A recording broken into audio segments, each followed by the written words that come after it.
अक्सर जब हम लोग संदर्शिकाओं पे काम करते हैं कक्षा शिक्षण के दौरान, जो डिवाइडेशन है, जो कालांश बटे हुए हैं, वो मौखिक विकास, फिर उसके बाद डिकोडिंग और उसके बाद पठन, प्रवाहपूर्ण पठन।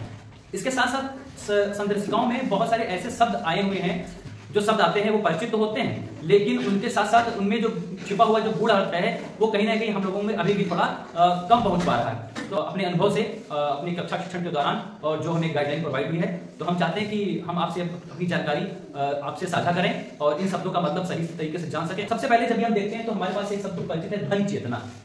जैसा कि नाम से समझ में आ रहा है कि ध्वनि का चेतन है ना।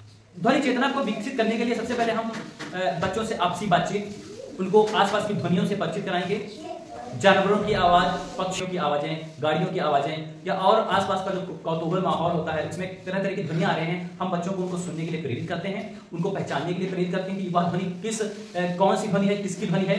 इसी के साथ साथ जब हम अक्षरमाला का ज्ञान कराते हैं, वर्ण पहचान, उसके साथ उसकी जो ध्वनि है हम उस पर काम करेंगे।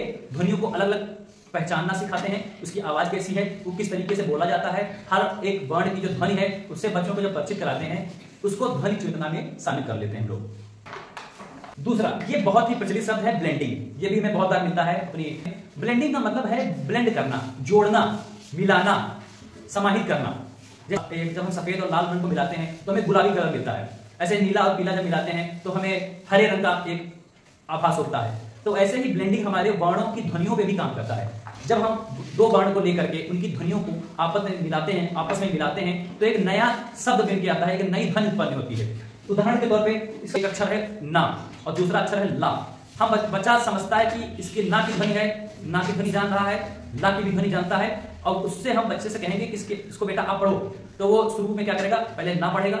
स्पीड, इसकी गति बहुत धीमी है, लेकिन उस पर हम कोई काम अभी फोकस नहीं कर रहे हैं। हम चाहते हैं कि बच्चा उस ध्वनि को पहचान कर पढ़े, जैसे कि ना, ला, ना, ल, ना, ल, न, ल, न, ल, न, ल, न, ल। जब हम एकाएक स्पीड बढ़ाएंगे, ध्वनि गति बढ़ाएंगे, तो वो शब्द की ध्वनि जब ब्लेंड हो जाएगी, वो एक वर्ण की जो ध्वनि है अलग अलग ना और ला की मिल जाएगी, एक नई ध्वनि हमें प्राप्त होगी, जैसे कि न, ल, न, ल, न, ल, न, ल। तो बच्चा स्वतः ही उसके दिमाग में आ जाएगा कि इन दोनों अक्षरों को मिलाकर के जो नई ध्वनि मिल रही है वो हमें मिल रही है नल। तो ऐसे वो बच्चा ब्लेंडिंग से परिचित हो जाएगा। डिकोडिंग। डिकोडिंग का अर्थ यह है कोड को ब्रेक करना, कोड को तोड़ना, और इसका भी अर्थ यही है कि अक्षरों, वर्णों को पहचान कर उनसे शब्द बनाना और उनका अर्थ समझ पाना। यहाँ पे हम बताना चाहेंगे ब्लेंडिंग और डिकोडिंग में बहुत ही हल्का सा डिफरेंस है। डिकोडिंग अर्थ के साथ समझना, उसे ही हम डिकोडिंग कहते हैं। ब्लेंडिंग अक्षरों, वर्णों को आपस में मिला करके एक नया शब्द बनाना। डिकोडिंग में हम उस शब्द को बना करके उस शब्द का जो चित्र है अपने दिमाग में स्थापित करते हैं और उस चित्र का सार्थक शब्द, उस शब्द का अर्थ भी समझते हुए उसको सीखते हैं, उसे कहते हैं डिकोडिंग। जैसे कि क म ल, बच्चा पढ़ेगा क म ल, उसके साथ जब पढ़ेगा क म ल कमल, और उसी समय उस कमल का चित्र भी उसके दिमाग में आ जाए, उसे हम कहेंगे डिकोडिंग।